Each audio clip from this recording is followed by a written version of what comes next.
Our remote control boat has been in dry dock for so long, waiting for the shipyard to find time to work on it again.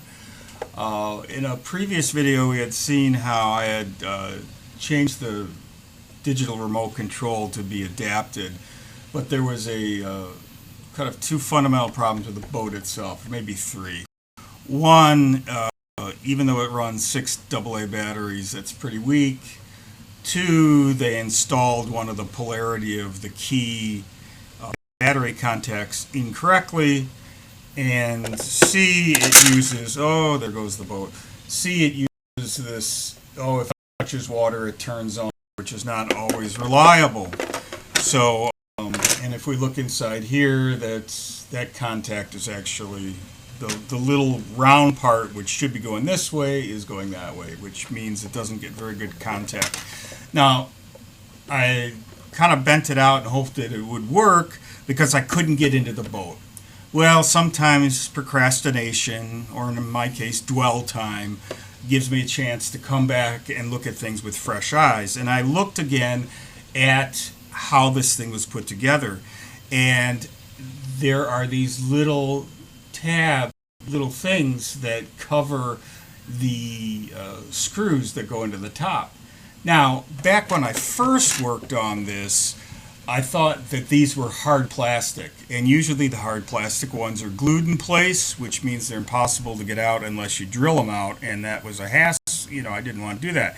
Well, I thought, well, let me just pull out my little teeny tiny fine tweezers and try pulling at it or just moving it around, see if it's loose. Well, lo and behold, I found out that these are actually some sort of rubbery plastic. I'm not going to say rubber. I have no idea what they're actually made out of, but they are rubbery.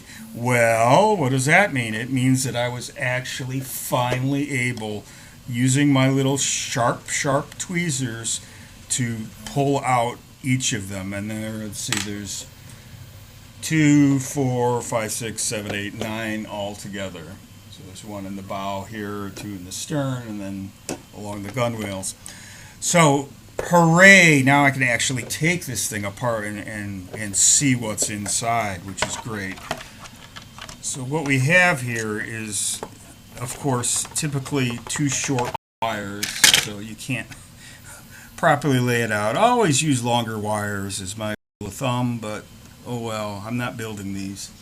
So here we have, these are the contacts that go outside the hull for the turn it on and off. Now, I'm going to probably unsolder these and turn it into a switch or something like that. These are the 2 little motors.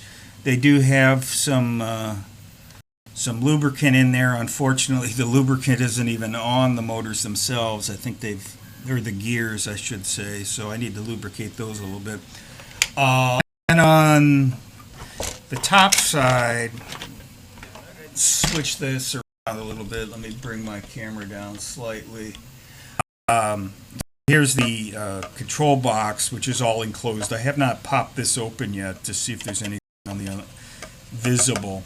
But out of it, you have the control lines. You have the 4 lines going down to the motor, 2 motors, and then you have the positive and you have the negative battery connections.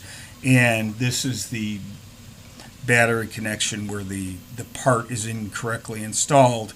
So I'm going to desolder that, flip that part around, and then resolder it in. And the other good thing here too is, because I have access to these points, what I think I'm going to do is I'm going to put maybe some sort of waterproof jack or something up through the top of the boat so that it could use an external power pack.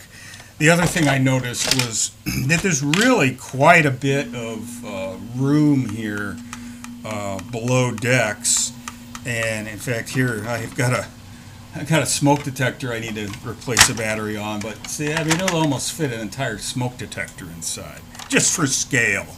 I don't count things in Rhode Islands, I count them in smoke detectors.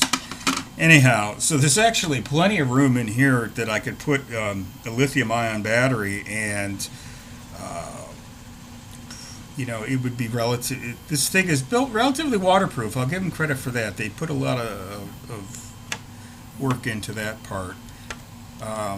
But so there we are. So I'm really feeling good now. Now, once you can finally get into something, it just makes trying to solve a problem so much easier, because when it's a black box, it's really, really tough to figure out.